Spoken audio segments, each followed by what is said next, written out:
Backlash is fast approaching, and it being the first PLE post WrestleMania 40, expectations are high. It is also the first international PLE being in France, and WWE will look to put on a show both for France but also for the rest of the world. But let's get into these predictions and see who I think will be winning these matches. And guys, if you are new to the channel, welcome on in. I'm the Catch. Hopefully you enjoy your time here, and let's get straight into these predictions.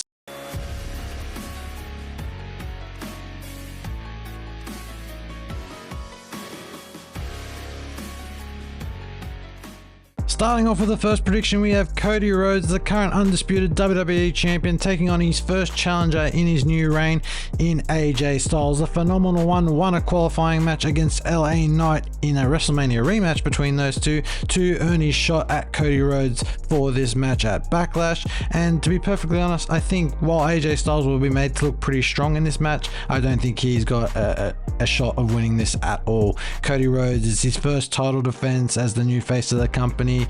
They'll put on a good match, but I think Cody Rhodes will win this quite easily. You know, he's the new face of the company, as I've just said, and they will obviously not going to take the title off him after failing to defend the belt once. So he's definitely winning this match. I'm just trying to figure out if there will be any sort of way they can further the story with AJ Styles, or if just AJ Styles is just a one-off match. Maybe LA Knight and AJ Styles have some unfinished business. AJ Styles did attack him at Elimination Chamber. They had that blow-off match at WrestleMania 40, which LA Knight won, and then Styles beat LA Knight to earn the shot at Cody Rhodes, which I've already mentioned. So maybe LA Knight does get involved, or maybe not, but regardless of the fact, I think Cody Rhodes will win this easily and continue his start as WWE Undisputed Champion. Next up, we have the World Heavyweight Champion Damian Priest taking on the Yeet Master main event Jey Uso in a match that is quite highly anticipated, at least in my opinion. I'm looking quite forward to Priest and Jey Uso throwing down in France, and I think it'll be quite a good match. They're both very good workers. Now, regarding who wins this match, I think it'll probably follow a similar route to Cody Rhodes AJ Styles in the fact that Priest will probably retain, unless WWE throw a curveball and have Jey Uso win the gold, but it comes at a Judgment Day interference. So what I mean by that is the Judgment Day interfere in the match to try and help Damian Priest, but it backfires on the Judgment Day, and Priest ends up losing World Heavyweight Championship to Jey Uso, which then puts in motion the split of the Judgment Day, and them all going their separate ways, with Priest going on a babyface run, maybe Balor going on a babyface run as well, or maybe Balor and JD staying heel and keeping with the Judgment Day, while Dom and Rhea Ripley are both out injured. But that's one way they could go. The safe option is probably just to keep Priest retained, but make him look strong in doing it, where what could possibly happen is the Judgment Day interfere, but Priest doesn't need him and still beats Jey Uso regardless. That would probably make Jey Uso look a bit weak.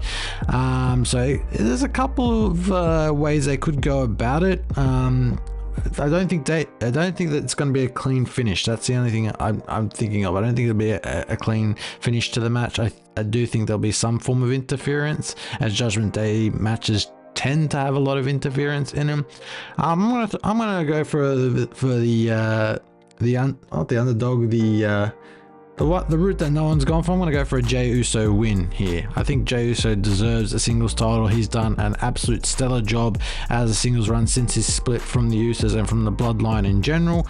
And yeah, having him be World Heavyweight Champion will just sort of show that he sort of belongs as a singles star.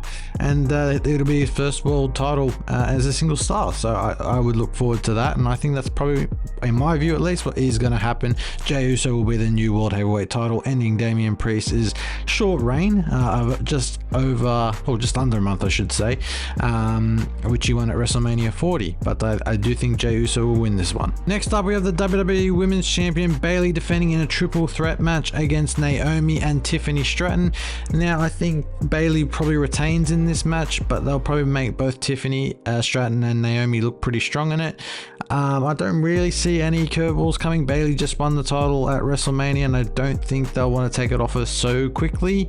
Maybe the only way I'd see it going off her is maybe if Tiffany Stratton gets it, because she has been on an absolute stellar run since her call up from NXT. She's got the look, she's got the charisma, she's got the in-ring skill, and she's got the mic skill as well. So I wouldn't be fussed if Tiffany Stratton won the championship from Bayley in that triple threat match, maybe pinning Naomi when Bayley's out of the ring, to sort of make Bayley look a bit stronger if that's the route they wanted to go. But I think Bayley will retain her title here at Backlash and go on to have a lengthy run with a lot of good challenges along the way. I think there is probably a one-on-one match with Tiffany Stratton in the making as well, but that probably won't be till some point in the future. And I think, yeah, for this match, Bayley will be retaining her title. The fourth match on the card has the Kabuki Warriors, Asuka and Kairi Sane, up against Jade Cargill and Bianca Belair for the WWE Women's Tag Team Championships. Now, I like both Asuka and Kairi Sane, the Kabuki Warriors, as part of Damage Control. As a tag team, I don't think they've been as strongly booked as a lot of people might have hoped they would have been. They lost at WrestleMania in that 6-man tag match with Dakota Kai included on Damage Control, and they've sort of been on the losing end a bit recently, Damage Control. The odds are certainly within for Jade Cargill and Bianca Belair to win the tag titles. I would think they've been made to look really strong, and Jade Cargill's literally been on the roster for about a couple months now, full time. So I think they'll probably will win the tag titles, but it would be a bit slack on both Asuka and Kairi Sane. I think they've done well in a tricky position at the moment. Those women's tag titles are pretty cursed. Whoever seems to hold them doesn't seem to do well. So I think if Bianca Belair and Jade Cargill do win these tag titles, I think they'll finally will lift the supposed curse on these titles and have a pretty decent run. And they're both stars in their own right. They're both super strong, fit women. And you know, there's just no room for them in the main event singles scene at the moment. So maybe a little run with the tag titles, and then eventually probably might elevate them into the singles scene again. But I think for Asuka and Kairi Sane, they'll probably will have to show a bit more of an edge in hopefully trying to retain these titles. But if they do lose them, and then trying to regain them as well. But I think for this match at Backlash, Bianca Belair and Jade Cargill will come out on top.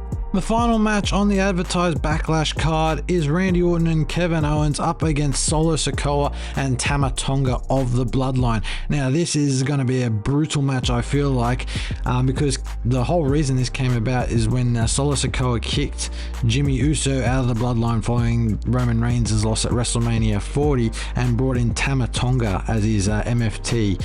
Pretty much Solo's enforcer, if you will, and they've certainly made a name for themselves over the last couple of weeks. They've actually probably been the bright spot on SmackDown, the Bloodline story being furthered a bit more, and Tama Tonga, that brutal attack on Kevin Owens a couple of weeks back, has sort of led us to where we are now in this match. And even though Randy Orton and Kevin Owens are best buds and they're, you know, pretty good wrestlers in their own right, Randy's obviously a legend in the WWE, I think Solo Sikoa and Tama Tonga will probably win this match, and I think they need to win this match to sort of justify their attacks and sort of cement themselves as really dominant and you know, really powerful guys on the SmackDown roster. I do think there will be some shenanigans though. I think Orton and Kevin Owens might have this wrapped up, but then the debuting Jacob Fatu will come out and you know, help the Bloodline. Sikoa and Tama Tonga will win this match quite comfortably, and then there'll be what's known as Solo's Bloodline, that being Solo, Tama Tonga, Jacob Fatu, and yeah, they'll be keeping charge on SmackDown and just getting rid of anyone who gets in their way, trying to get back to the power. And I think, as I mentioned this a while back, I think Solo is taking orders from The Rock, and this will probably lead to a Rock versus Roman Reigns match at some point down the line once Roman Reigns comes back, maybe at War Games, the Survivor Series War Games, the likes of Roman, Jimmy and Jay up against probably Solo, Tama, Jacob, and The Rock. I'm not sure who the fourth member on Roman's side might be. Maybe Sami Zayn, not really sure, but that's it fills me with great joy to sort of probably see that happening somewhat later in the year, so I can't wait to see what happens there. But that has been the end of this video, guys. I hope you have enjoyed my Backlash predictions. Let me know your Backlash predictions in the comments down below, and as always, do not forget to like, share and subscribe, as it really helps the channel grow, and I'll see you with another video very soon. Have a good one, guys, and I'll catch you later.